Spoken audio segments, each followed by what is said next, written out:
महाराष्ट्र के संत हुए नामदेव जी। तो नामदेव जी तो जिसको देखते थे उसमें ही विट्ठल भगवान का दर्शन करते थे। बोले जय हो मेरे पंडरीनाथ, जय हो मेरे विट्ठलनाथ। एक बार रोटी बना रहे थे, रोटी बना के रखते जा रहे थे तो कुत्ता आया, आकर के सारी रोटियां लेके भागा। तो नामदेव जी उसके पीछे पीछे भागे, लेकिन हाथ में घी का कटोरा लेके भागे। बोले अरे पंडरीनाथ, रूखी रोटी मत खाइयो, नेक रुक जा, घी तो लगान दे फिर खा लियो। ऐसे थे नामदेव जी। कुत्ते में से भगवान प्रकट हो गए। भगवान बोले तुमने यहां भी पहचान लिया? तो बोले आप यहां नहीं हो क्या, आप तो सब जगह हो। भक्त की दृष्टि ऐसी होती है, वो सब में ठाकुर जी का दर्शन करता है। नामदेव जी महाराज एक गुफा में बैठे थे। किसी ने आकर के कहा बाबा यहां मत बैठो। बोले क्यों? बोले यहां भूत रहता है, प्रेत रहता है। नामदेव जी बोले अब तो हम बैठ गए, अब नहीं उठेंगे यहां से। जैसे ही नामदेव जी ने कीर्तन करना शुरू किया, इतने में ही सामने एक विशाल हाथी, नामदेव जी ने उसका दर्शन किया। हाथी देखते ही देखते वो हाथी चींटी बन गया। कभी कुकर बन जाए, कभी सूकर बन जाए, कभी गधा बन जाए, कभी घोड़ा बन जाए, कभी कुछ बन जाए। इतने रूप बदलने लगा। प्रेत है ना। सब डर के मारे भाग गए। बोले भूत आ गया, भूत आ गया। लेकिन नामदेव जी महाराज मुस्कुराने लगे और कहने लगे, बोले इतने रूप बदलने की सामर्थ भूत में नहीं है, इतने रूप बदलने की सामर्थ हमारे विट्ठलनाथ में ही है। जय हो मेरे पंडरीनाथ, जय हो मेरे विट्ठलनाथ, जय हो मेरे लंबकनाथ। नामकरण कर दिया, बोले लंबे नाथ। तो बंधुओं, उस प्रेत में से, उस भूत में से भी भगवान प्रकट हो गए। प्रेत की मुक्ति हो गई। प्रेत प्रणाम करने लगा। बोले धन्यवाद, आपने मुझको मुक्त कर दिया, मेरी छुट्टी हो गई आज। भगवान बोले प्रेत में भी मेरा दर्शन करते हो? बोले सब जगह हो आप, चाहे भूत हो, चाहे प्रेत हो, चाहे कोई हो, सबके भीतर आपका निवास है नाथ। अविश्वास के कारण भक्त रुदन करता है। जिसको ठाकुर जी पर भरोसा है, ठाकुर जी पर विश्वास है, वो रुदन क्यों करेगा? जीवन में कैसी भी परिस्थितियां आ जाएं, वो रुदन नहीं करता। जैसे सुदामा की स्थिति कितनी खराब थी, लेकिन श्रीमद् भागवत के अनुसार सुदामा जी ने कभी रुदन नहीं किया, कभी ठाकुर जी से कोई शिकायत नहीं की, क्योंकि उनको भरोसा है, उनको विश्वास है। बंधुओं, विश्वास संतोष को जन्म देता है। और यदि व्यक्ति संतोषी ना हो तो सदा दुखी रहेगा। इसलिए विश्वास करो। विश्वासो फलदायक। विश्वास फल देता है। लेकिन युधिष्ठिर रुदन कर रहे थे तो भगवान समझ गए। बोले इसको मुझ पर विश्वास नहीं है, तभी तो रो रहा है। भगवान युधिष्ठिर का हाथ पकड़ करके लेकर के गए। कहां? बोले अरे भैया, जहां हम हार जाते हैं वहां हमारे भक्त जीतते हैं।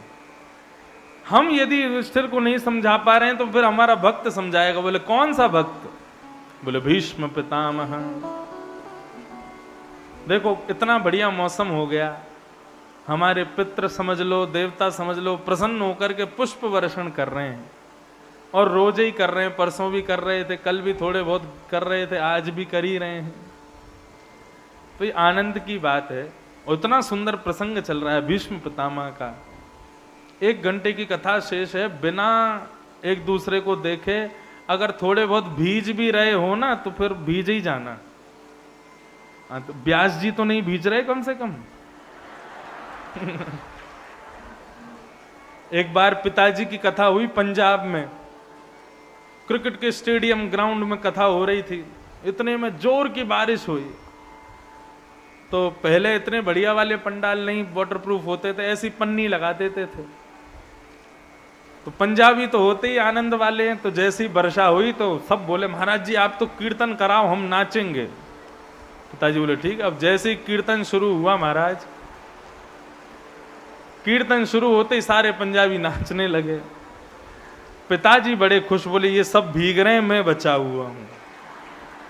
लेकिन उनके ऊपर जो पन्नी थी वो भरती जा रही थी और पिताजी को पता नहीं थी कि ऐसा भी कुछ हो रहा है। और धीरे धीरे धीरे धीरे कीर्तन कराते कराते सब भीग गए, लेकिन पिताजी बचे हुए। इतने में ही वो ऊपर भरी भई जो पन्नी वो भटाक से फूटी, सारा जल। लेकिन हमारे आजाद जी ने बढ़िया वाला पंडाल लगवाया, ऐसा है कि सारा पानी उधर उधर ही जाएगा, मुझ पे नहीं आएगा। तो इतना बढ़िया मौसम हो रहा है, मूसलाधार बारिश हो रही है, सब देवता आनंद कर रहे हैं, पितृ प्रसन्न हो गए, प्रेम से कथा श्रवण करो। भगवान बोले कि भैया आप भीष्म पितामह के संशय को एक ही व्यक्ति दूर कर सकता है। भैया भीतर आई गए हो पानी,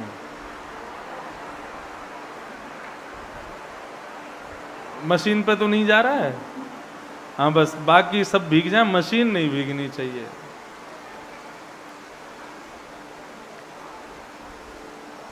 भीष्म पितामह के पास भगवान युधिष्ठिर आदि समस्त पांडवों को लेकर के गए। जैसे ही पहुंचे, बंधुओं अंत हो जीवन का तो भीष्म पितामह के जैसा हो। अब सब लोग बातचीत नहीं करो, ध्यान से कथा सुनो। जो भीग रहा हो वो उठ के आगे पीछे हो जाओ, बाकी लोग कथा सुनो। भीष्म पितामह का जैसा अंत हो तो जीवन सफल है। कैसा अंत हुआ? इतना तो कहना स्वामी,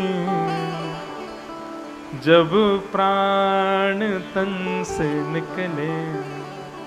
बंधुओं एक चीज कहूं, हम लोग जीवन में हर चीज पहले डिसाइड कर लेते हैं। शादी कैसी करेंगे, बच्चों का नाम कैसा होगा, हमारा घर कैसा होगा, हम जॉब कैसी करेंगे, हम व्यापार कैसा करेंगे, हम जीवन कैसा जिएंगे, हम सब सुनिश्चित कर लेते हैं। लेकिन हम लोग कभी ये निश्चित नहीं करते कि हमको मरना कैसे है। ये एकमात्र ऐसी जगह है जहां पे मृत्यु की चर्चा खुलेआम होती है, कथा। संसार का, जीवन का सबसे बड़ा अकाट्य सत्य है मृत्यु। बालक के जन्म होने पर कितने भी बड़े ज्योतिषी को दिखाना, बताना इंजीनियर बनेगा, डॉक्टर बनेगा, पायलट बनेगा, वक्ता बनेगा, कौन बनेगा? ब्राह्मण देवता बताएंगे, बोले इसका बुद्ध बहुत बढ़िया है, ये वो बनेगा, ये करेगा, ये करेगा, लेकिन गारंटी नहीं ले सकते क्या बनेगा। लेकिन एक अनपढ़ गंवार भी गारंटी के साथ कह सकता है कि भैया इसने जन्म लिया है ना तो एक दिन मर जरूर जाएगा। आया है सो जाएगा, राजा रंत फकीर, कोई सिंहासन चढ़ चला, कोई बंधा जंजीर। हमारे जीवन का सबसे बड़ा सत्य है मृत्यु, उसको हम कभी नकार नहीं सकते। हम सब चीज सुनिश्चित करते हैं, लेकिन कभी ये नहीं सोचते कि हमको मरना कैसे है, हमारी मृत्यु कैसी होनी चाहिए। और मैं सत्य बताऊं, आप इस कथा के माध्यम से ये सोच लो कि मेरी मृत्यु ऐसी होनी चाहिए, मैं ऐसे मरना चाहता हूं। उससे घबराना क्यों, मृत्यु तो होनी है, लेकिन सोच लो पहले ही। तो फिर ठाकुर जी की जिम्मेवारी है आपको वैसी मृत्यु देने की। हम तो एक ही प्रार्थना करते हैं, आप भी करो। इतना तो कहना स्वामी, जब प्राण तन से निकले, गोविंद नाम लेकर जब प्राण तन से निकले। श्री गंगा जी का तट हो,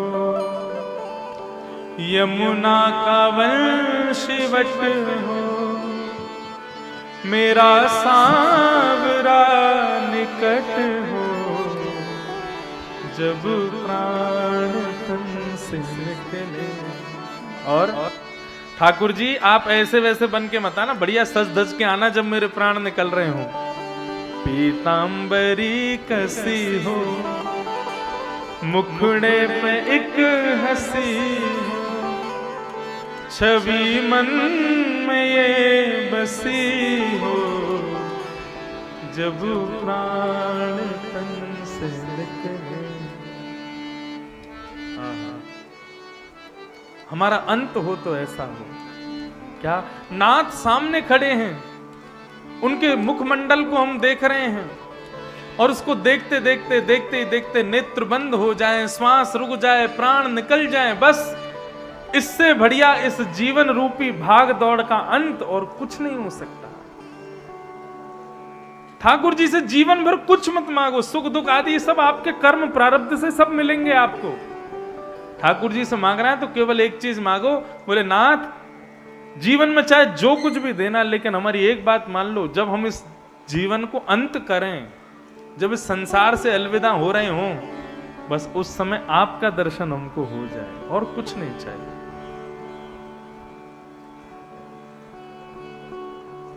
भीष्म पितामह का आज वो संकल्प पूर्ण हुआ। महाभारत युद्ध में भीष्म पितामह को हजारों बाण लगे, लेकिन मृत्यु हो तो भीष्म पितामह जैसी बाणों की सैया पर लेटे हैं और सामने शंख चक्र गदा पद्मधारी द्वारिकाधीश खड़े हैं। और भीष्म पितामह उनको देखते हुए कहते हैं, बोल बस अब खड़े रहो मेरे सामने, आपको देखते देखते अपने प्राण निकाल दूंगा प्रभु। ऐसे ही हमारे ब्रज में कहते हैं, ऐसे ही देखत रहूं तो मैं जन्म सफल कर मानूं।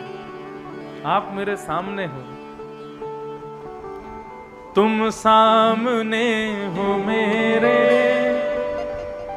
किस बात की कमी है, किसी और वस्तु की अब दरकार भी नहीं है। तेरे नाम से गुलाम हो, गुलफाम हो रहा है, मेरा आपकी कृपा से सब काम हो रहा है। गाइए, मेरा आपकी कृपा से सब काम हो रहा है। करते हो तुम कन्हैया,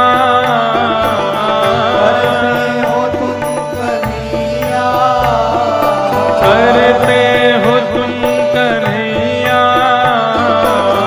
करते हो तुम कन्हैया, मेरा नाम हो रहा है, मेरा आपकी कृपा से सब काम हो रहा है, मेरा आपकी कृपा से सब काम हो रहा है। ओ पतवार के बिना ही मेरी नाव चल रही है, पतवार के बिना ही मेरी नाव चल रही है। हैरान है जमाना, मंजिल भी मिल रही है। हैरान है जमाना, मंजिल भी मिल रही है। ओ हैरान है जमाना, मंजिल भी मिल रही है। हैरान है जमाना,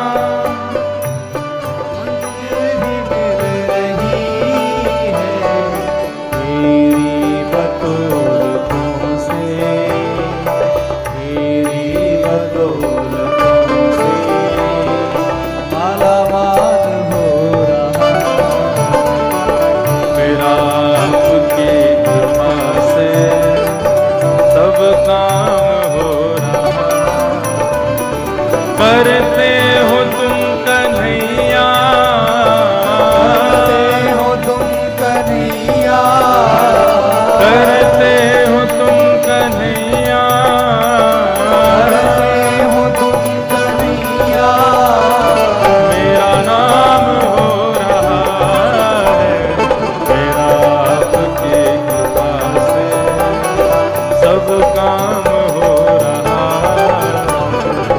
है, आपकी कृपा से सब काम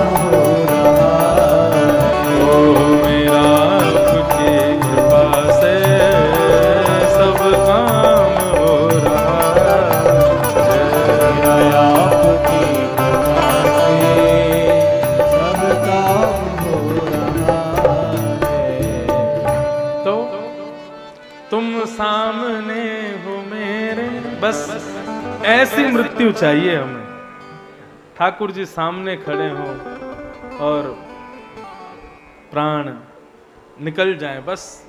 भीष्म पितामह की यही स्थिति थी, सामने ठाकुर जी खड़े थे। इतने में ही पांडव बोले, भैया हमारे मन का संशय दूर होगा नहीं और ये भीष्म पितामह ठाकुर जी को देखते देखते प्राण निकाल देंगे। तो पांडवों ने आके चरण पकड़े, तो रोते हुए पांडवों को देख करके भीष्म पितामह समझ गए कि ये अविश्वास की वजह से रो रहे हैं, इनको ठाकुर जी पे विश्वास नहीं है।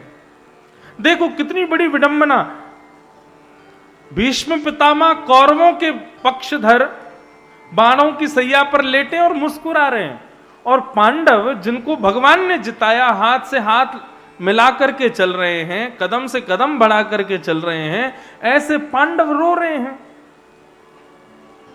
क्यों? क्योंकि अविश्वास है। भगवान की भक्ति में 3 चीजों को याद रखना, सूत्र हैं ये। पहला विश्वास, दूसरा संबंध, ठाकुर जी से कोई ना कोई संबंध जरूर बनाओ, और तीसरा समर्पण, ठाकुर जी पे ही छोड़ दो सब कुछ। ये 3 बात हमेशा याद रखो, विश्वास, संबंध और समर्पण। भीष्म पितामह ने पांडवों को समझाया, बोले ए सवई भगवान साक्षात दध्यो नारायण कुमार। पांडवों, तुम्हारे रुदन का कारण केवल एक है, अविश्वास। क्यों? तुमको लगता है कि ये तुम्हारे मामा का बेटा है, तुम्हारा परिवारी है, तुम्हारा संबंधी है, तुम्हारा भाई है, लेकिन ये तुम्हारा कुछ भी नहीं है। तो कौन है? बोले ए सवई भगवान साक्षात, ये साक्षात भगवान है, जिनको तुमने अपने रथ का सारथी माना, जिनको अपना छोटा भाई माना, और ना जाने क्या क्या संबंध तुमने बनाए, ये कुछ भी नहीं है, ये साक्षात भगवान है। और पांडवों को भीष्म पितामह कहते हैं, अब आप लोग इधर हो जाओ, मुझे मेरा काम पूर्ण करने दो। और भीष्म पितामह ने भगवान की स्तुति गाई। ये भागवत की दूसरी स्तुति है। पहली किसकी थी? कुंती की, और ये दूसरी है भीष्म पितामह की। बंधु, अद्भुत स्तुति है। इस स्तुति का श्रवण करो, फिर हम कथा को विश्राम देंगे। भाव से सुनना। वैसे तो पूरी स्तुति संस्कृत में है, लेकिन मैं 2-4 श्लोक गाऊंगा, इसलिए श्रवण कीजिएगा। श्री भीष्म उवाच इति मतिरुपकल्पिता वितृष्णा भगवत सात्वत पुंगवे विभुम्ने स्वसुखमुपगते क्वचिद् विहर्तुं प्रकृतिमुपेयुषि यद्भव प्रवाह त्रिभुवनगमनं तमालवर्णं रविकरगौरवराम्बरं दधाने वपुरलककुला वृताननाब्जं विजयसखे रतिरस्तु मे वद्या।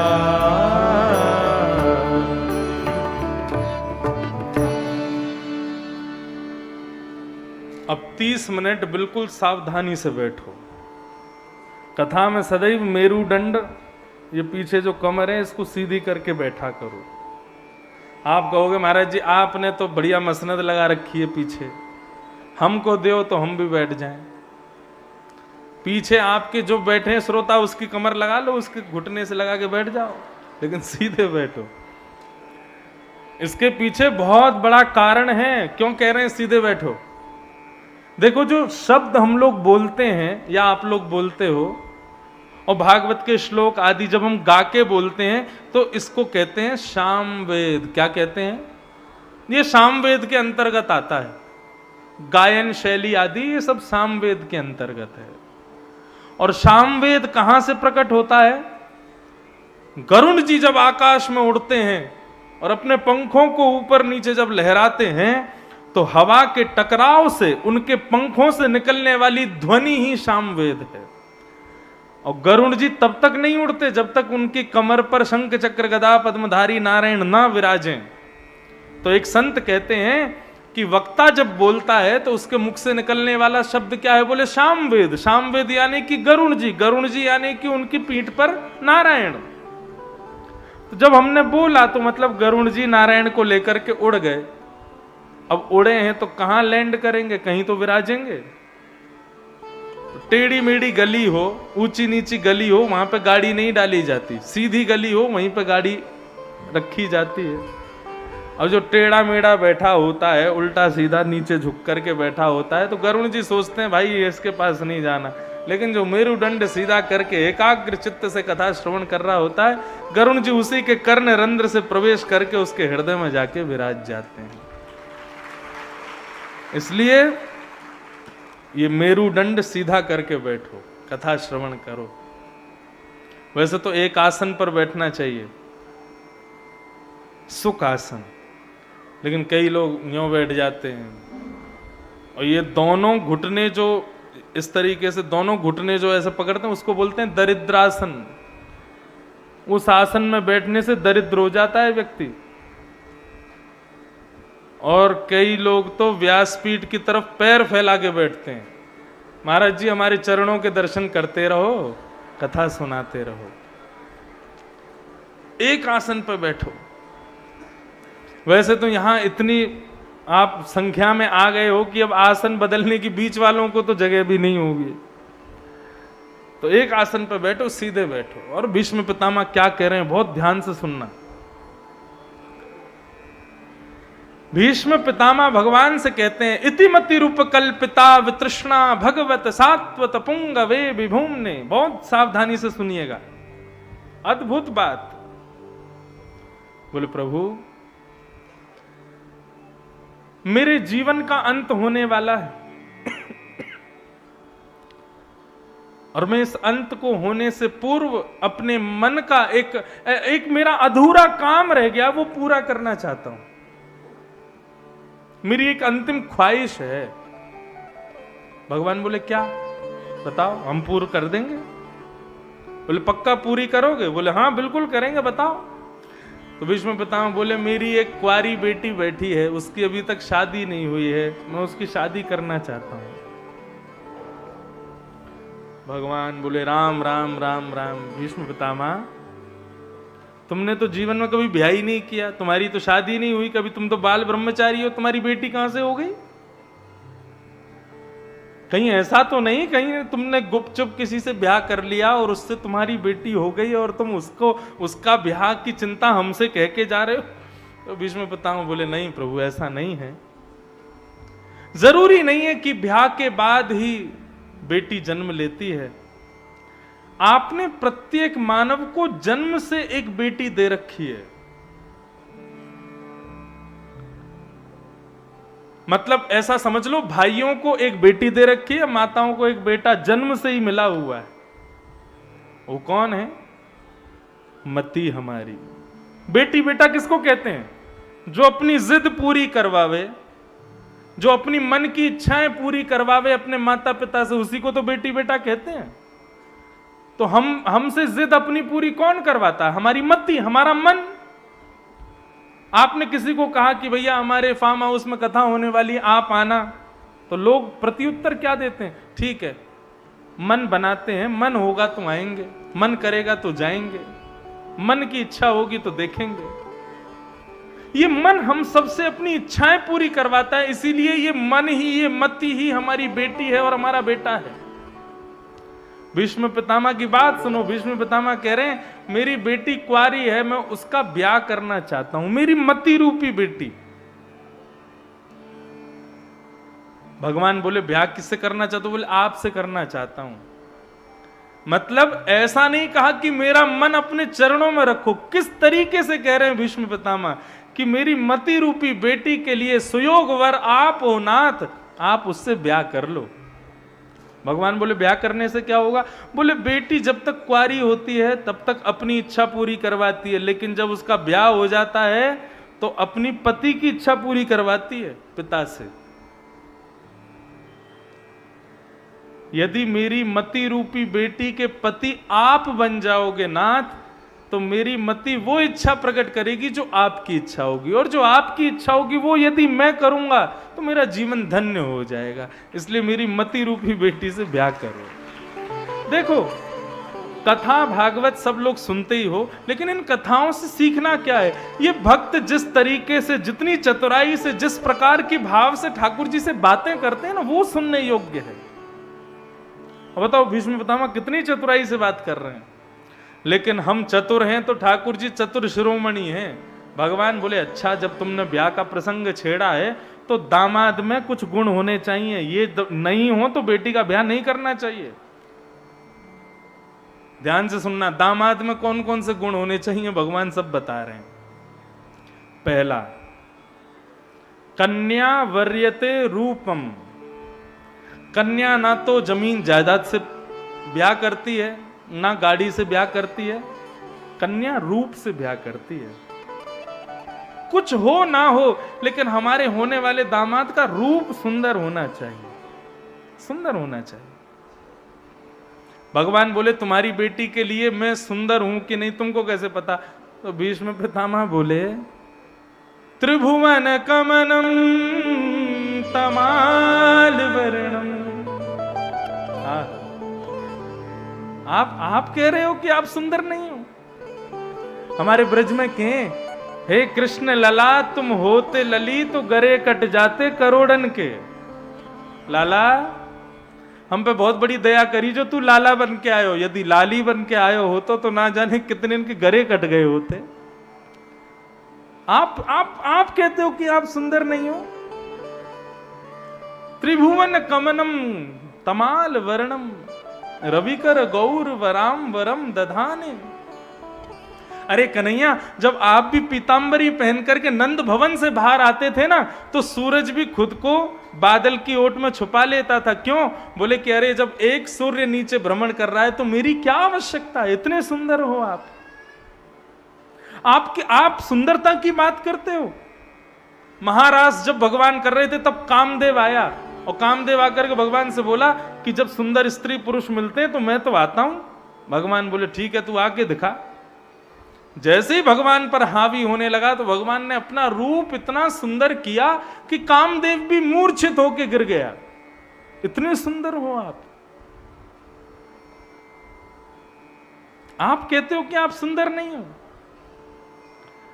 और भीष्म पितामह ने यहां पर एक चीज और बताई है, त्रिभुवन कमनम तमाल वर्णम रविकर गौर वराम दधाने। और बोले उसमें भी आपका ड्रेसिंग सेंस तो बहुत ही बढ़िया, कपड़े बहुत बढ़िया पहनते हो आप। क्यों? बोले देखो, आप हो सांवले और कपड़े आप पहनते हो हल्के रंग के, इसलिए आप पर जचते हैं। ठाकुर जी क्या पहनते? पीतांबरी पहनते हैं। जिस व्यक्ति का रंग थोड़ा गहरा हो उसको हल्के रंग के कपड़े पहनने चाहिए, और जिसका रंग थोड़ा जैसे गौर वर्ण का हो उसको गहरे रंग के कपड़े पहनने चाहिए, तो वो खिलता है। और ठाकुर जी हमारे तारे हैं, लेकिन कपड़े कैसे पहनते? पीतांबरी पहनेंगे, श्वेतांबरी पहनेंगे, रक्तांबरी पहनेंगे, ऐसे पहनते हैं। अब कोई काला हो और उस पर काले कपड़े पहन ले तो कैसा लगेगा?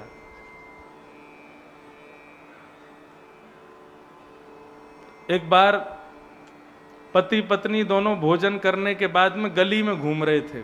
पति बहुत काला था, काले कपड़े पहन रखे थे। गली में लाइट थी नहीं, अंधेरा हो रहा था, रात्रि का समय, तो दोनों पति पत्नी घूम रहे थे। इतने में ही एक पड़ोसन आई बाहर, आके बोली, अरे बहन तुम अकेली घूम रही हो, जीजा जी नहीं है? तो जीजा जी हंस गए, तो उनके दांत दिख गए। तो अच्छा, संग ही खड़े हैं। गहरे रंग के कपड़े, जिनका गहरा रंग हो उनको गहरा नहीं पहनना चाहिए, उनको हल्का पहनना चाहिए। हमारे ठाकुर जी का ड्रेसिंग सेंस बहुत बढ़िया है। त्रिभुवन कमनम था, तो रूप में पास हो गए। दामाद में रूप होना चाहिए। भगवान बोले अकेले रूप को देख करके ब्याह नहीं करना चाहिए, दामाद में और भी गुण होने चाहिए। बोले कौन कौन से? बोले दामाद सुंदर हो, पहला गुण। दूसरी बात, दामाद शौर्यवान हो। शौर्यवान मतलब अरे कल को जीवन में उतार चढ़ाव आवे तो हमारी बेटी की रक्षा करे, हमारी बेटी को हर परिस्थिति से बचावे। दामाद ऐसा होना चाहिए, शौर्यवान होना चाहिए। भीष्म पितामह बोले आपसे बढ़िया शौर्यवान और कोई नहीं है। बोले क्यों? इतने बड़े महाभारत युद्ध में इतने बड़े बड़े योद्धा थक गए, हार गए, पस्त हो गए, लेकिन अर्जुन को एक बाण स्पर्श नहीं कर पाया। क्यों? क्योंकि उसके सारथी आप थे, क्योंकि उसके रक्षक आप थे। आप इतनी द्रुत गति से अर्जुन के रथ को घुमाते थे कि कोई बाण उसका स्पर्श भी नहीं कर पाता था। आप जैसा सारथी मेरी बेटी को मिल जाएगा तो मेरी बेटी सदा खुश रहेगी। प्रभु आप सुंदर हो, शौर्यवान हो, 2 गुण हो गए। दामाद में तीसरा गुण क्या होना चाहिए? भगवान बोले देखो सुंदरता और शौर्यता पर ही रीच करके बेटी का ब्याह नहीं करना चाहिए, दामाद का स्वभाव भी अच्छा होना चाहिए। हाँ, कल को घर के लोग सब आमे, बुआ बुआ आमे, सबके पांव छुवे, सबको प्रणाम करे, सबसे प्रेम से मिले, ऐसा होना चाहिए। ऐसा थोड़ी सबके सामने मुंह फुला करके बैठ जाए, मुंह अपना सीधा होके बैठ जाए, मैं दामाद हूं, मैं थोड़ी झुकूंगा, ऐसा थोड़ी। स्वभाव भी मधुर होना चाहिए। भीष्म पितामह बोले आपसे बढ़िया स्वभाव संसार में किसी का नहीं है। भगवान बोले क्यों? बोले सेवक को स्वामी आज्ञा करे कि भाई मेरा रथ निकालो, सुनने में अच्छा लगता है, स्वामी आज्ञा कर सकता है, लेकिन हमने महाभारत में कुछ और ही देखा। बोले क्या? बोले आपसे अर्जुन कहता है सेनयोर भयोर मध्य रथम स्थापयमेच्युत, हे अच्युत मेरे रथ को ले जाइए और ले जाकर के उभय सेना के बीच में खड़ा कर दीजिए।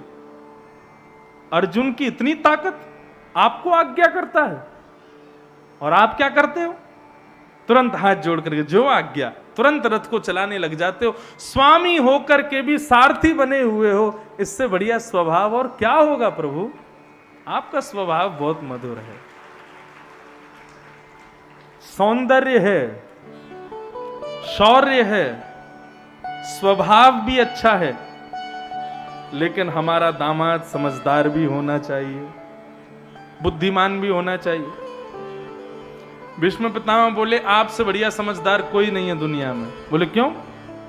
कि व्यवहित पृतना मुखम निरीक्ष्य स्वजन बधात् विमुखस्य दोष बुद्ध्या कुमति महर्दात्म विद्यया शरण रति परमस्य तस्य मेस्तु। आपसे बढ़िया समझदार कौन होगा? क्यों? महाभारत के युद्ध के प्रारंभ में अर्जुन ने अपने धनुष बाण छोड़ दिए, बोला मैं युद्ध नहीं करूंगा। तब आपने खड़े होकर के अर्जुन से कहा अर्जुन युद्ध क्यों नहीं करेगा? और तब आपने उसको 18 अध्याय में गीता का ज्ञान दिया, ऐसा ज्ञान दिया कि 18 अध्याय पूर्ण होते ही अर्जुन ने तुरंत धनुष बाण उठा लिए और युद्ध करने लग गया। यह आपकी बुद्धि ही तो है, जिस बुद्धि से आपने अर्जुन का मनोबल बढ़ाया। आप बहुत विद्वान हो प्रभु, आप में बहुत समझदारी है, मेरी बेटी तो आपके पास ही रहेगी। सौंदर्य, शौर्य, स्वभाव, समझदारी, 4 गुण हो गए दामाद में। अब 5वां और अंतिम गुण, हमारा दामाद प्रेमी होना चाहिए। भीष्म पितामह बोले आपसे बढ़िया प्रेमी कौन होगा भगवान? क्यों? आज भीष्म पितामह को याद आ रही है महाभारत युद्ध के बीच की, जब महाभारत युद्ध सुनिश्चित हुआ और भगवान ने प्रतिज्ञा ले ली कि मैं शस्त्र नहीं उठाऊंगा। दुर्योधन सेना लेकर के चला गया और अर्जुन ने भगवान को ले लिया। तब ये बात जब भीष्म पितामह को पता चली कि भगवान ने प्रतिज्ञा ली है मैं शस्त्र नहीं उठाऊंगा, भीष्म पितामह बोले कृष्ण ने प्रतिज्ञा ली है शस्त्र नहीं उठाएंगे? बोले हाँ उन्होंने प्रतिज्ञा ली है। तो भीष्म पितामह ने भी प्रतिज्ञा ले ली। बोले वासुदेव कर चक्र न धरहि तो तुमको मुख न दिखाऊं, लाजत है मेरी गंगा जननी में संतनु सुत न कहाऊं। यदि महाभारत युद्ध के मध्य में वासुदेव श्री कृष्ण ने आप सबके मध्य में शस्त्र नहीं उठाया, मैं वचन देता हूं, मैं संतनु सुत नहीं, मैं गंगा का बेटा नहीं, यदि मरा तो अपना मुख नहीं दिखाऊंगा किसी को। प्रतिज्ञा ले ली भीष्म पितामह ने। महाभारत का युद्ध प्रारंभ हुआ। बहुत ध्यान से सुनना। जैसे ही युद्ध प्रारंभ हुआ तो 10 दिन के अंदर कौरवों की आधी से ज्यादा सेना खत्म कर दी पांडवों ने। दुर्योधन चिंता में आ गया, बोले ये क्या हो रहा है, सब कुछ उल्टा हो रहा है, हमारी सेना हार कैसे सकती है, इतने बलवान हैं हम लोग। तब उसने भीष्म पितामह की रथ की ओर देखा और बोले कि ये ढीले पड़े हैं, इसलिए हम हार रहे हैं। और दुर्योधन सुना के कहने लगा, बोले खाते हमारा अन्न है लेकिन भला चाहते हैं पांडवों का। भीष्म पितामह ने जैसे ही सुना कान खड़े हो गए। पितामह भीष्म बोले, हे दुर्योधन क्या बोलते हो?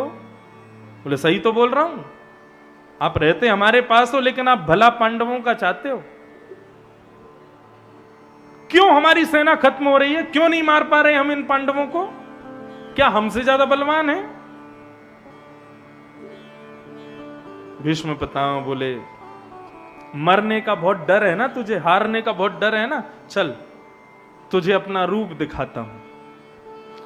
आज अर्धरात्रि में जब अपनी संध्या करके निवृत्त होऊंगा, भजन करके निवृत्त होऊंगा, अपनी पत्नी भानुमति को भेजना, आकर के मुझे प्रणाम करेगी, उसको आशीर्वाद दूंगा, अखंड सौभाग्यवती भव।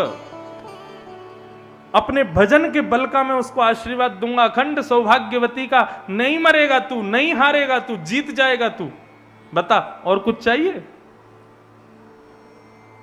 दुर्योधन बोला, नहीं नहीं, मैं तो बस यही कह रहा था, आप ठंडे मत पड़ो, ऐसे ही गर्म रहो। आप ठंडे पड़ गए तो हार जाएंगे हम, मैं भेज दूंगा अपनी पत्नी को। अब ये बात हो रही थी भीष्म पितामह और दुर्योधन के बीच में, लेकिन यहां कान खड़े थे भगवान के।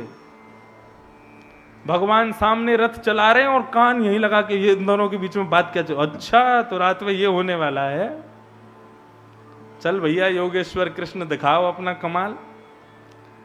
रात्रि में अर्धरात्रि का समय हुआ, भगवान ने ऊंची धोती पहनी, सिर पर स्वाफा बांधा और एक ग्वाला का रूप धारण करके हाथ में लालटेन लेके सीधे गए द्रौपदी के पास। सो रही थी द्रुपद सुता, उसके पैर के अंगूठे को पकड़ के खींचा, बोले जल्दी उठ। द्रौपदी बोली, कौन है? बोले मैं हूं। इतनी रात को क्यों उठा रहे हो? बोले ज्यादा पूछ पूछ मत कर, सोती रहेगी तो तेरा भाग्य भी सोता रहेगा, जल्दी चल मेरे साथ। भगवान द्रौपदी को ले जाने लगे और बोले सुन, घूंघट कर ले नीचे तक और जाना, सीधे जाकर के भीष्म पितामह को प्रणाम करना, प्रणाम करके आशीर्वाद लेके चुप बाहर आ जाना, कुछ बोलना नहीं। बाई चांस भीष्म पितामह पूछने लग जाएं, अकेली आई है, कोई आया नहीं साथ में, तो बोल देना नौकर आया है मेरा। नाम पूछे तो गोपाल भैया बता देना, ठीक है। बोलना नहीं इससे ज्यादा कुछ भी। बोले हाँ नहीं बोलूंगी।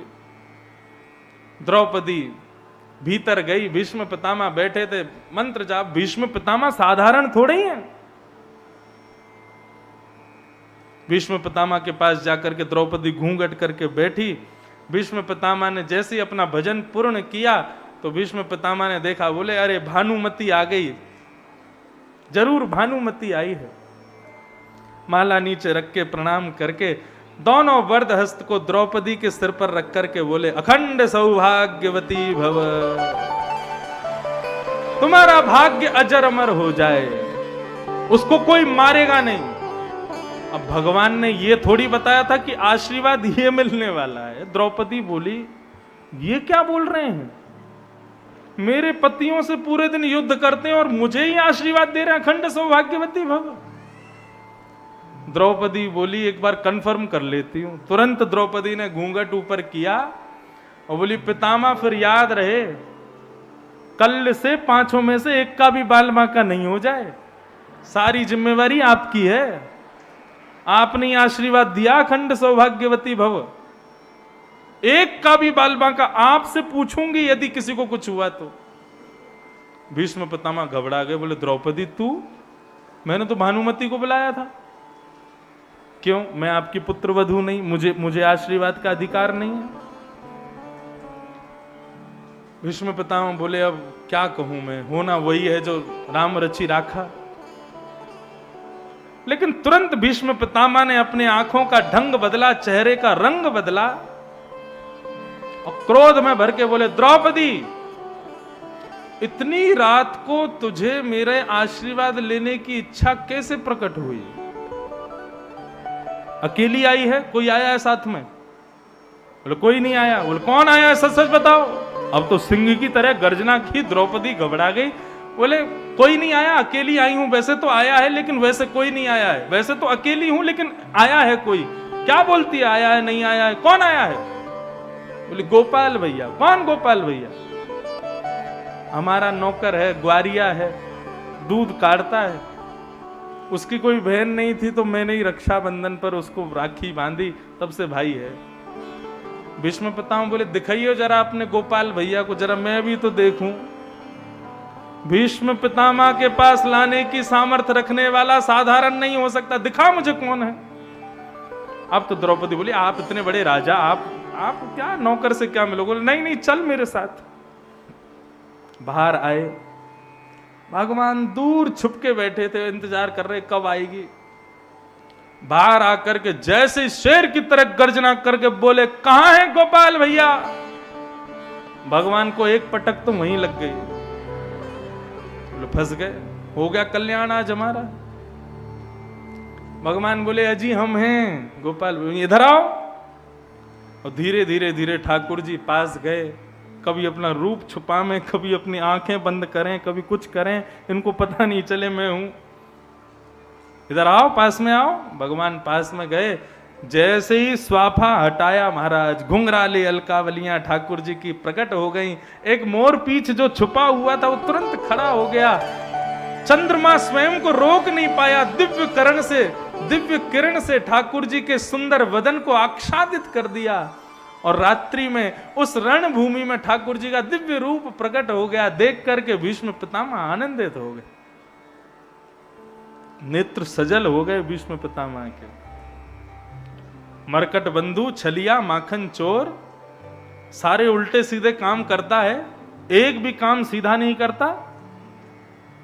तुझे किसने बताया कि मैं रात में भानुमति को आशीर्वाद देने वाला हूं? और कब कब मैं भानुमति को द्रौपदी बना दिया। भगवान मुस्कुरा के बोले हम तो बचपन से कहते आए हैं कि हम भगवान हैं, आप ही लोग नहीं मानते। मैं ईश्वर हूं। अच्छा ईश्वर है? बोले हाँ ठीक है। द्रौपदी तुमको जो मैंने आशीर्वाद दिया है उसकी जिम्मेवारी मैं इसको देता हूं। ये बचा के दिखाए अब पांचों को मुझसे, मैं देखता हूं। अब यदि पांचों को कुछ भी हो जाए तो इसको पकड़ना, और कल से देखता हूं कैसे बचाते हो तुम पांडवों को मुझसे। प्रातः काल का समय हुआ, भगवान रात में बहुत डांटे द्रौपदी को, बोले तेने सब खराब करवा दिया, अब कल से देख क्या होगा। दूसरे दिन भगवान ने दुर्योधन आदि को कहा पीछे हट जाओ, आज युद्ध मैं लड़ूंगा। अब भीष्म पितामह कवच पहन करके, मुकुट लगा करके जैसे ही रणभूमि में उतरे हैं, एक बाण को अभिमंत्रित करते हुए छोड़ते हैं, एक में से अनेक बाण निकलते हैं। आपस में सेना एक दूसरे को देखती है, बोले भागो पितामह भीष्म आया। 10 दिन में जितनी पांडवों ने कौरवों की सेना खत्म की, एक दिन में और एक दिन के चंद मिनटों में भीष्म पितामह ने उतनी पांडवों की सेना को खत्म कर दिया। हाहाकार मच गया रणभूमि में। पितामह भीष्म ने अपने रथ को एक जगह खड़ा किया, सामने भगवान कृष्ण रथ में बैठे हैं और पीछे अर्जुन बैठा है। बाण निकाल करके सीधा प्रत्यंचा चढ़ा करके अर्जुन को केंद्र में लिया, और देखता हूं कैसे बचाते हो इसको। जैसे ही अर्जुन को केंद्र में लेकर के बाण छोड़ने वाले भगवान बोले भैया आज बचाओ इनसे। ठाकुर जी बोले भीष्म पितामह को कैसे रोकूं, क्या करूं, कहां जाऊं? अर्जुन है मेरो प्राण, मैं हूं अर्जुन को प्राण, अर्जुन के जीवन को जीवन हमारो है। अर्जुन मेरा प्राण है, इसको मैं कैसे बचाऊं? तभी ठाकुर जी ने दूर टूटा हुआ एक रथ का चक्का पड़ा था, ठाकुर जी की दृष्टि पड़ी, कभी उसको देखते हैं, फिर भीष्म पितामह को देखते हैं, फिर उसको देखते हैं। इतने में ही ठाकुर जी दौड़े, कूदे रथ से और जाकर के रथांग पाने बनकर के रथ का चक्का उठाया और दौड़े हैं भीष्म पितामह की ओर। जैसे शेर झपटता है एक हाथी के ऊपर, ऐसे द्वारिकाधीश झपटे हैं भीष्म पितामह के ऊपर। रथ का चक्का लेकर के भगवान दौड़ते हुए आ रहे थे, भीष्म पितामह हाथ में धनुष बाण लेके खड़े थे। जैसे ही ठाकुर जी ने रथ का चक्का उठाया, भीष्म पितामह ने धनुष बाण नीचे रख के ताली बजाने लगे, वाह वाह वाह, जय हो। हाँ भाई, सब लोग सुन लो, क्या आप कहो में शस्त्र बिन भूमि हरऊं सब भार। इन्होंने प्रतिज्ञा ली थी कि शस्त्र नहीं उठाएंगे। देख लो, दर्शन कर लो, रथ का चक्का लेकर के खड़े हाथ में मुझको मारने के लिए। शस्त्र नहीं है तो क्या है? आप कहो में शस्त्र बिन भूमि हरऊं सब भार, तू हमको क्षत्रिय ना गिने, बोल ही वचन विचार। हम क्षत्रिय हैं, कहां गई तुम्हारी प्रतिज्ञा? मैं शस्त्र नहीं उठाऊंगा, मैं तो बिना शस्त्र के लड़ूंगा। अब क्या हुआ, क्यों उठाया शस्त्र? आहा, ठाकुर जी मुस्कुराने लगे। दार चक्र हरि हस पड़ो, दियो उत्तर ब्रजराज। ठाकुर जी उत्तर दे रहे हैं कि दार चक्र हरि हस पड़ो, दियो उत्तर ब्रजराज। हमारो ब्रज को राजा उत्तर दे रहे हो। बोले कहा, आज तजी प्रतिज्ञा मोरी, मैं तोरी प्रतिज्ञा काज। पितामह, मैंने शस्त्र क्यों उठाया? क्योंकि आपने प्रतिज्ञा ली थी कि यदि वासुदेव कृष्ण ने शस्त्र नहीं उठाया तो मैं किसी को मुख नहीं दिखाऊंगा, मैं जननी, मैं संतनु का बेटा नहीं, मैं गंगा का बेटा नहीं, और यदि तुम मरोगे तो तुम किसी को मुख नहीं दिखाओगे, ऐसी तुमने प्रतिज्ञा ली थी। यदि मैं शस्त्र नहीं उठाऊंगा तो तुम किसी को मुख नहीं दिखाओगे, और मुख नहीं दिखाओगे तो अंत काल में मैं आऊंगा तो मेरी स्तुति कैसे गाओगे, मेरा दर्शन कैसे करोगे? बाणों की सैया पर मेरा दर्शन कैसे तुमको होगा? इसलिए तुम्हारा मुख सीधा रहे, तुम मुझे देख पाओ। तुम्हारी प्रतिज्ञा के लिए मैंने अपनी प्रतिज्ञा को तोड़ दिया कि प्रबल प्रेम के पाले पड़कर हरि को नियम बदलते देखा, अपना मान टले टल जाए, पर भक्त का मान न टलते देखा। भीष्म पितामह कहते हैं, आपसे बड़ा प्रेमी नहीं है प्रभु, मेरी मति रूपी बेटी से आप ही ब्याह करो। आहा, ठाकुर जी ने भीष्म पितामह का हाथ अपने हृदय से लगाया और बोले, पितामह एक बात बताओ, तुम चाहते तो तुम पांडवों के पक्ष में रह सकते थे, तुम कौरवों के पक्ष में क्यों रहे? भीष्म पितामह बोले, बता दूं? बोले हाँ बताओ। बोले, पांडवों के पक्ष में आता या तो आपके दाएं खड़ा होता या आपके बाएं खड़ा होता, या अर्जुन की तरह आपके पीछे खड़ा होता। दाएं खड़े होने वाले को, बाएं खड़े होने वाले को, पीछे खड़े होने वाले को आपके मुख का दर्शन नहीं होता। मुख का दर्शन तो उसको होता है जो सामने खड़ा होता है। मैं इसलिए कौरवों के पक्ष में था ताकि आपका दर्शन मुझको हो सके, मैं आपको देख सकूं, आपको निहार सकूं, आपकी रूप माधुरी को देख सकूं, इसलिए मैं कौरवों के पक्ष में था। बोलो भक्त वत्सल भगवान की। ऐसे हैं पितामह भीष्म, ये हैं भीष्म पितामह। पितामह भीष्म ने भगवान की स्तुति गाते हुए भगवान में ही विलीन हो गए। ऐसे पितामह को हम प्रणाम करते हैं। बंधुओं, आज एक कारण से मुझे अभी कहीं प्रस्थान करना है और आप सबको बता के बड़ा हर्ष हो रहा है कि कल की कथा दास नहीं करेगा, कल की कथा करने के लिए पूज्य पिताजी महाराज पधार रहे हैं। ये खैर का सौभाग्य है कि एक ही व्यास मंच से दोनों गुरु शिष्य ने कथा सुनाई।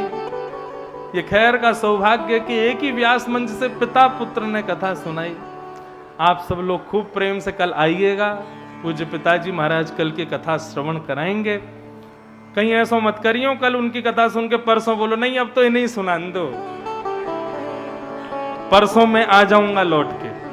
परसों फिर हम लोग बड़े प्रेम भाव से नंद घर आनंद भयो जय कन्हैया खूब आनंद करेंगे। पूरा खैर उस दिन हमारा वृंदावन बन जाए। पीले पीले वस्त्र पहन के आना, खूब आनंद से सब लोग आना। अभी कोई उठ के नहीं जाओ, आरती हो, आरती के पश्चात ही सब लोग जाना। प्रेम और भाव से 2 मिनट संकीर्तन करते हुए आज की कथा को विश्राम देते हैं। भजले हरि का नाम पांडुरंग, भजले हरि